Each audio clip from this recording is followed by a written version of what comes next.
Lumipat kaming Maynila matapos ng mga naganap. Sobrang hirap sa mga unang buwan.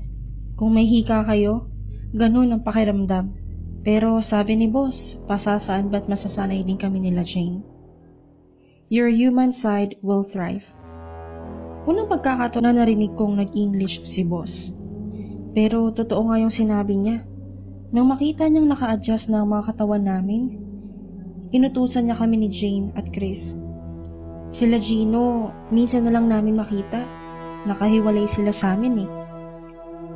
Kara, naalala mo yung pinasundan ko sa yung 4 na tao dati?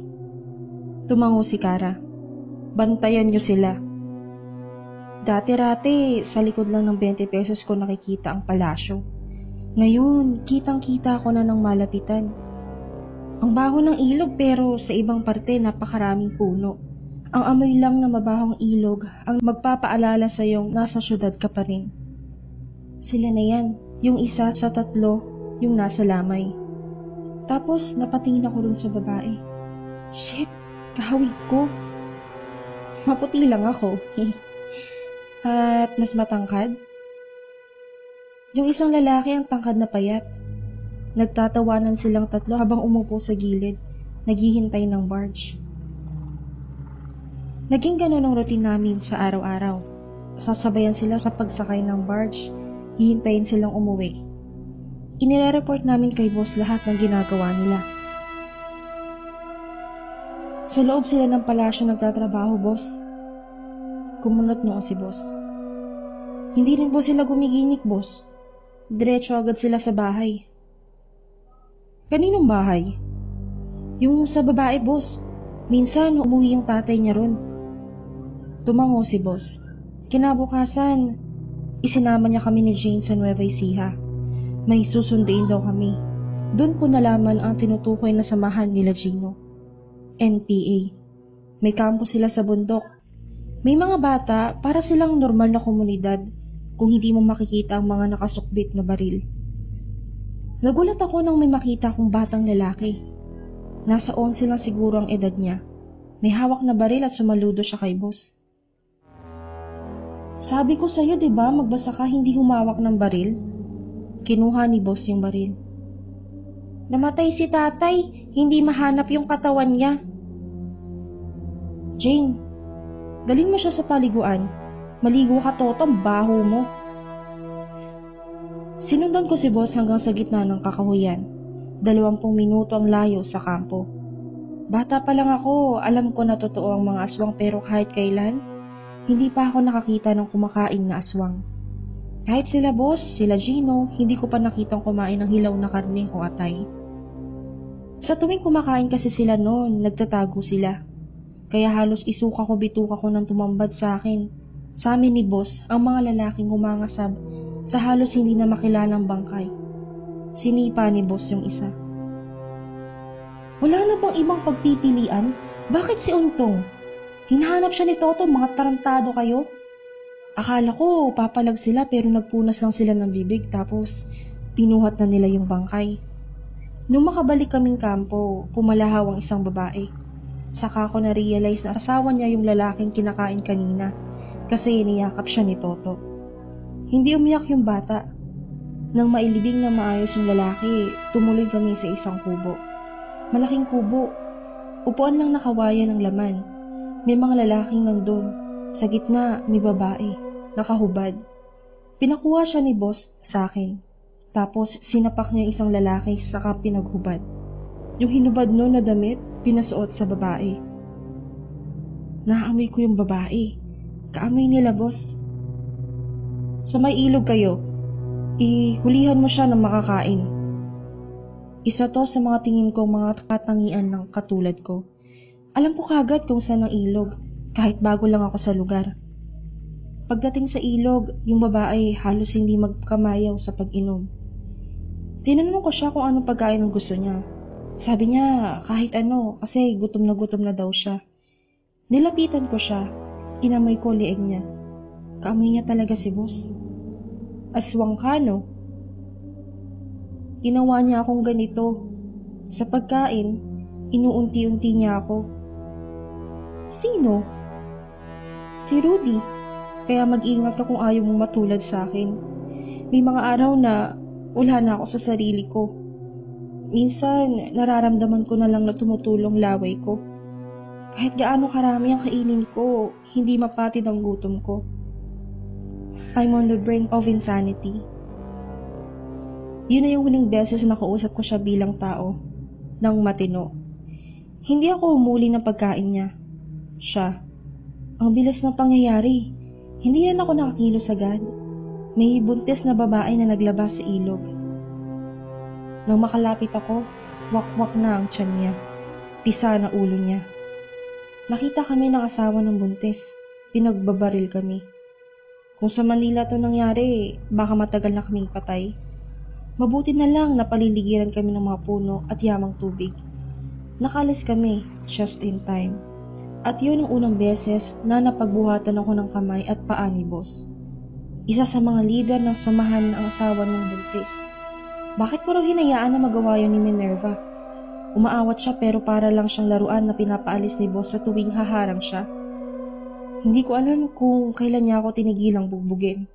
Pero nang magmulat ako ng mata, may lalaking nakatanghod. Maamo ang mukha niya pero iba ang amoy. Bulok, malansa.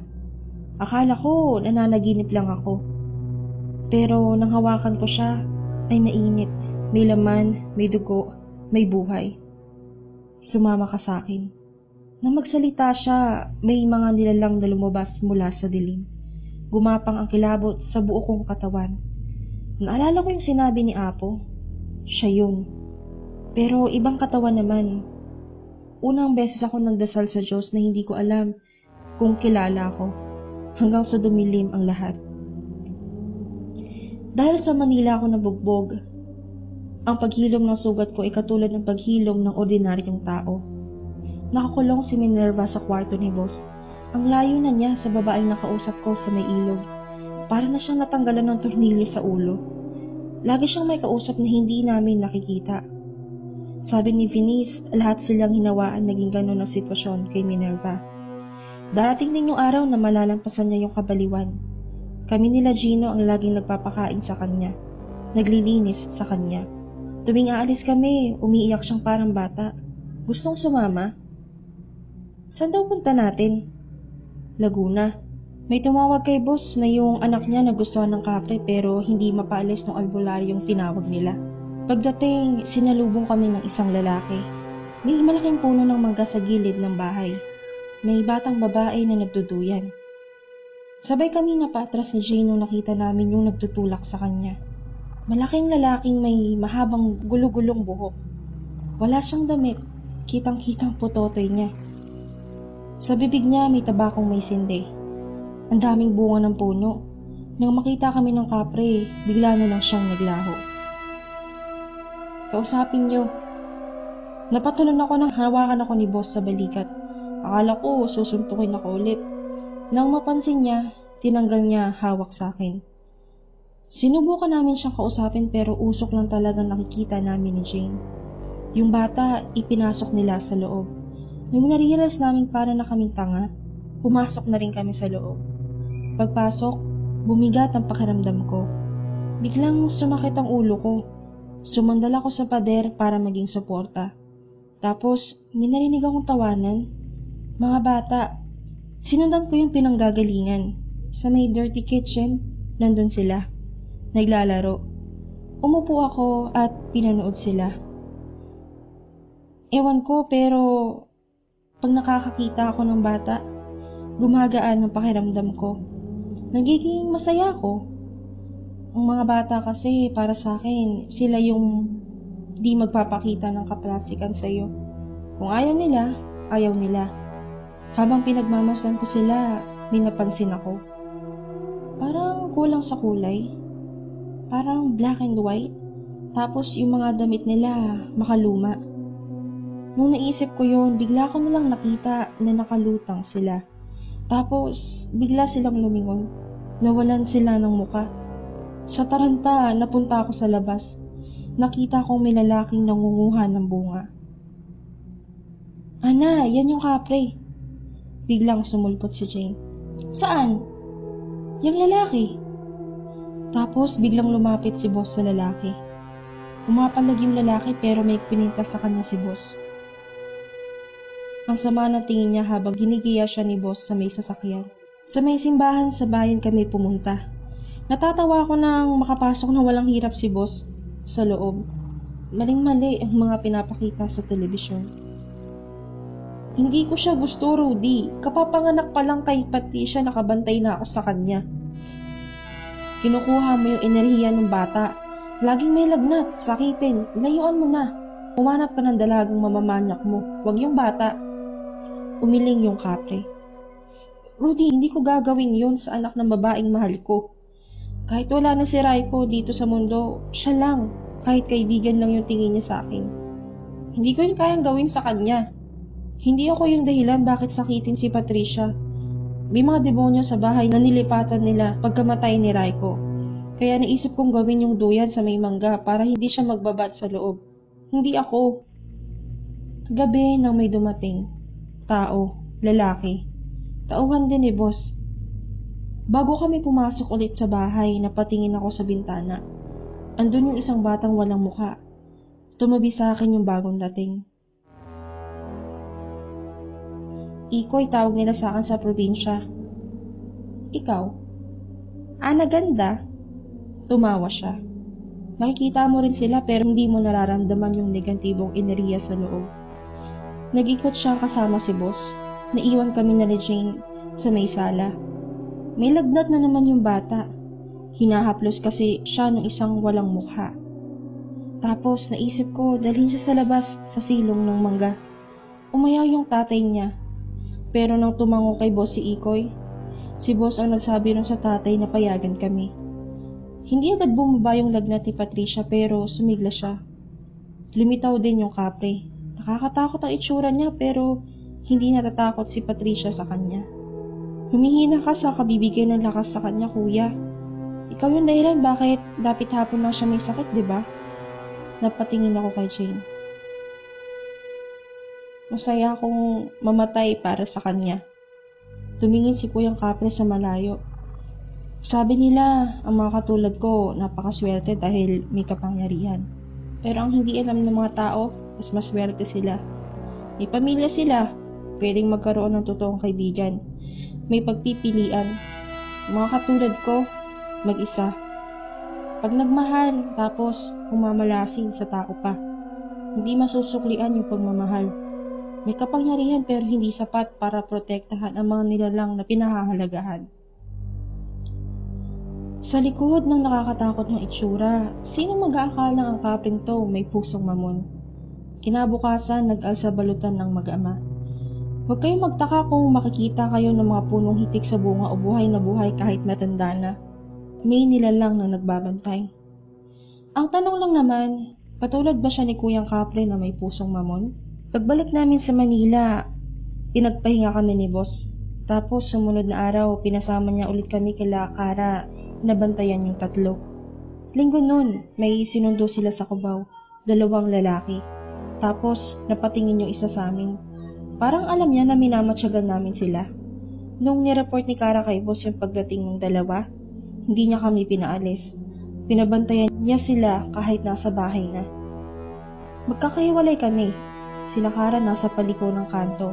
Kami nila Jane, nasa may tindahan sa harap ng bahay. Hating gabi, lumabas yung 2 lalaki. Umupo sila sa tabi namin ni Jane. Yung isa nagsindi ng yosi. Halos kaedad nyo lang sila, Jane. Bakit hindi kayo mag-aral? Ha? Sabay kami ni Jane. Parang working students. Mag-aral kayo para hindi sayang yung taon. Hindi naman habang buhay magiging tuta kayo ni Rudy. Gulat na gulat kami. Tapos yung isang lalaki tumawa. Hindi ko alam kung anong meron kay Rudy bukod sa tanga siya at napakarami niyang alipores. Mga loyal na alipores. Bigla siyang hinedlak ni Jane. Hindi tanga si boss. Kung hindi siya tanga, alam niya yung totoo. Pero bakit sa diablo siya kumakapit para makuha niya anak niya? Tinanggal niya ng mahinahon yung braso ni Jade sa leeg niya. May diablo bang tumutupad ng hiling? Naibalik ni boss yung paningin at boses niya ng apo ni Ana. Napagaling yung nanay ni Gino. Lahat kami may tinupad si Ang. Ngumisi yung nagyoyosi. Deceived. Fallen angels are still angels. Anong kapalit ng pagtupad niya ng mga hiling niyo? Magnakaw? Pumatay? Mangloko? Sabi ko sa inyo, mag-aral kayo para hindi kayo maloko. Hindi ako makapagsalita. Nakatingin sa akin yung isang lalaki. Nauna nang pumasok yung nagyoyosi. Ana, diba? Tumango ako. May panahon pa para ituwid yung landas nyo. Tulungan nyo si Rudy na makita yung totoo. Umpisa nyo sa gabing namatay sila Jaja. Tanungin nyo siya kung anong totoong nangyari. Tumayo na siya. Tapos, bigla siyang pinigilan ni Jane. Anong totoong nangyari? Tanungin nyo siya. Tapos, isunod yung kausapin si Ace. Para saan, kuya? Tao si kuya pero may iba sa kanya. Para malaman niyang kahit gaano kasama ang tingin niya sa sarili niya, may natitira pa rin kabutihan sa loob niya. Lahat ng nangyayari may dahilan. Lahat ng nilalang na nakilala natin may aral na iniiwan. Huwag lang kayong maging tauhan niya. Maging kaagapay niyo rin dapat siya. Diba nga Ana, sabi mo, pamilya kayo. Papasok na siya na tanungin namin ni Jane ang pangalan niya. Nico. Bakit ang dami mong alam, Nico? Humarap siya sa amin nang nakangiti. I just know.